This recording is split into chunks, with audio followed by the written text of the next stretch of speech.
નમસ્કાર મિત્રો, સ્વાગત છે તમારો એચએનજીયુ સ્ટડી પોઈન્ટ યુટ્યુબ ચેનલના એક નવા વિડીયોમાં. આંગણવાડીની તમામ બહેનો માટે ખૂબ જ મોટા સમાચાર સામે આવી રહ્યા છે. એના વિશેની વાત આપણે આજના આ વિડીયોની અંદર કરવાના છીએ. આંગણવાડી બહેનોના પગાર વધારા અંગે અને જે આંગણવાડી બહેનો છે એમનો પગાર ચૂકવવા અંગે બજેટની અંદર ખૂબ જ મોટી જાહેરાત ગુજરાત સરકાર દ્વારા કરવામાં આવી છે. એના વિશેની સંપૂર્ણ ચર્ચા આપણે આજના આ વિડીયોની અંદર કરવાના છીએ. ગુજરાત હાઈકોર્ટના આદેશ પ્રમાણે જે છે એ પગાર વધારો કરી આપવા અંગે જે છે એ બજેટની અંદર જાહેરાત કરવામાં આવી છે.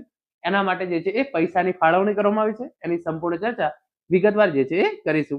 ગુજરાતની તમામ આંગણવાડી બહેનોના જે છે એ પગારની અંદર આ પ્રમાણે જે છે એ વધારો કરવામાં આવશે. તો પહેલા એક સમાચાર આંગણવાડી વિશેના છે એ તમે જોઈ લો. ગુજરાત રાજ્યની અંદર જે છે એ 53,000થી વધુ આંગણવાડી કેન્દ્રો છે અને નવી 2,000 આંગણવાડીના નિર્માણ માટે 360 કરોડની જે છે એ ફાળવણી કરવામાં આવેલી છે. એટલે કે ગુજરાત રાજ્યની અંદર કુલ કેટલી 53,000 જેટલી આંગણવાડી કેન્દ્રો છે અને બીજી જે છે એ નવા 2,000 આંગણવાડી કેન્દ્રોની જે છે એ ગુજરાત રાજ્યની અંદર સ્થાપના કરવામાં આવી છે અને એના માટે 360 કરોડ રૂપિયાની ફાળવણી જે છે એ બજેટની અંદર કરવામાં આવેલી છે.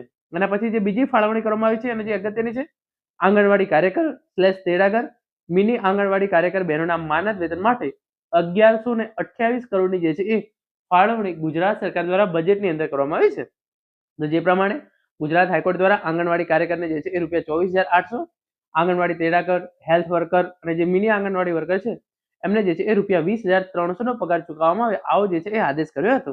તો આ આદેશને ધ્યાનમાં રાખતા ગુજરાત સરકાર દ્વારા જે છે એ આંગણવાડી કાર્યકર, તેડાગર, મિની આંગણવાડી કાર્યકર બહેનોના પગાર માટે ₹1128 કરોડની જે છે એ ફાળવણી કરવામાં આવી છે. પરંતુ અહીંયા જે છે એ સ્પષ્ટ રીતે નથી લખેલું કે આ એમનો જે છે એ રેગ્યુલર પગાર છે એના માટે ફાળવણી કરેલી છે કે ગુજરાત સરકાર દ્વારા જે પ્રમાણે ગુજરાત હાઈકોર્ટે પગાર વધારો કર્યો છે એ પ્રમાણે જે છે એ ફાળવણી કરી છે. પરંતુ આંગણવાડી કાર્યકર, આંગણવાડી તેડાગર અને મિની આંગણવાડી વર્કર, હેલ્થ વર્કર બહેનોના પગાર માટે જે છે એ ₹1128 કરોડની ફાળવણી ગુજરાત સરકાર દ્વારા જે છે એ કરવામાં આવેલી છે. તો આ પ્રમાણે આંગણવાડી બહેનોનું માનદ વેતન ચૂકવવા માટે ગુજરાત સરકાર દ્વારા જે છે એ 1128 કરોડની ફાળવણી કરવામાં આવી છે અને આંગણવાડી કાર્યકર અને તેડાગર બહેનોને જે છે એ પગારની અંદર આ પ્રમાણે જે છે એ વધારો કરવામાં આવેલો છે. Thank you so much for watching.